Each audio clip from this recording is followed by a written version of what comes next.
സ്കൂളിൽ തെന്നി വീണ് പല്ലുപോയ വിദ്യാർത്ഥിക്ക് സ്കൂൾ ചികിത്സ നിഷേധിച്ചതായി പരാതി.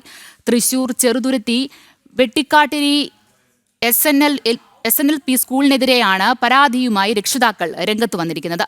സംഭവവുമായി ബന്ധപ്പെട്ട് മുഖ്യമന്ത്രിക്കടക്കം പരാതി നൽകി കാത്തിരിക്കുകയാണ് കുടുംബം. ജൂൺ മാസം 11-ാം തീയതി സ്കൂളിനുള്ളിൽ വെള്ളം തളം കെട്ടി കിടപ്പുണ്ടായിരുന്നു. ഇതിൽ തന്നെയാണ് 9ാം ക്ലാസ് വിദ്യാർത്ഥി മുഖമടിച്ച് വീഴുന്നത്. വീഴ്ചയിൽ തന്നെ 2 പല്ലുകൾ കൊഴിഞ്ഞുപോയി. ആശുപത്രിയിലെത്തി എക്സ്റേ എടുത്തപ്പോൾ 2 പല്ലുകൾ ഒടിഞ്ഞ് ഉള്ളിലേക്ക് കയറിയെന്നും കണ്ടെത്തി. അപകടമുണ്ടായതിന് തൊട്ടു പിന്നാലെ സ്കൂൾ അധികൃതർ കുട്ടിക്ക് ചികിത്സ പൂർണ്ണമായി നൽകാമെന്ന് അറിയിച്ചിരുന്നു. ഇതുപ്രകാരം ആദ്യഘട്ടത്തിൽ ചികിത്സ ലഭ്യമാക്കുകയും ചെയ്തു.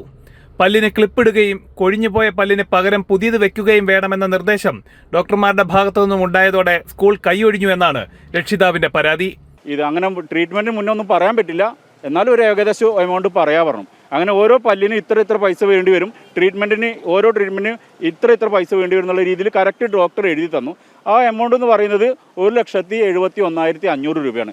അത് ചിലപ്പം അത് 8 പല്ലിന് പറഞ്ഞിട്ടുണ്ടായിരുന്നു. ചിലപ്പോൾ 2 പല്ലിന് ചെയ്യേണ്ടി വന്നില്ലെങ്കിൽ ചിലപ്പം എന്താ പറയുക, ചിലപ്പോൾ ഇത് 1 ലക്ഷം 1.5 ലക്ഷത്തിലോ അങ്ങനെയൊക്കെ വന്ന് നിൽക്കാമെന്നും ഡോക്ടർ പറഞ്ഞിട്ടുണ്ടായിരുന്നു. കാരണം കുട്ടിക്ക് 9 വർഷത്തെ ട്രീറ്റ്മെൻറ്റാണ്.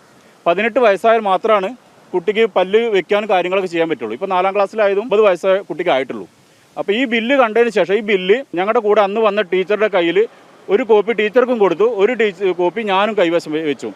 ഈ ബില്ല് ക്ലാസ് ടീച്ചർക്ക് അയച്ചു കൊടുത്തു. ക്ലാസ് ടീച്ചർക്ക് അയച്ചു കൊടുത്തത് ബില്ല് ക്ലാസ് ടീച്ചർ HMനെ കാണിക്കും. HMനെ കാണിച്ചപ്പോൾ ഈ അശ്വിനി ടീച്ചർ പറഞ്ഞു കഴിഞ്ഞാൽ ഇത് 5 പൈസ ഇതിൽ തരില്ല. നിലവിൽ കുട്ടിക്ക് തൃശൂർ മെഡിക്കൽ കോളേജിലാണ് ചികിത്സ നൽകുന്നത്.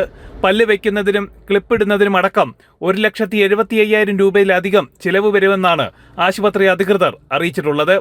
ഇതോടെയാണ് സ്കൂൾ തങ്ങളെ കൈയൊഴിഞ്ഞതെന്നും കുടുംബം ആരോപിക്കുന്നു. സ്കൂളിൽ തെന്നി വീണാണ് അപകടം സംഭവിച്ചതെന്ന് 4ാം ക്ലാസ് വിദ്യാർത്ഥിയും പറയുന്നു. ഞാൻ വെള്ളം റോഡ് പൊട്ടിയിട്ട് വെള്ളം ചോർന്ന് ഒഴിച്ചതിൽ വഴിക്ക്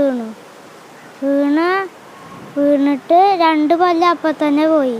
സംഭവവുമായി ബന്ധപ്പെട്ട് മുഖ്യമന്ത്രി, വിദ്യാഭ്യാസ മന്ത്രി, ജില്ലാ കളക്ടർ, ജില്ലാ പോലീസ് മേധാവി, ചൈൽഡ് ലൈൻ എന്നിവർക്ക് കുടുംബം പരാതി നൽകിയിട്ടുണ്ട്.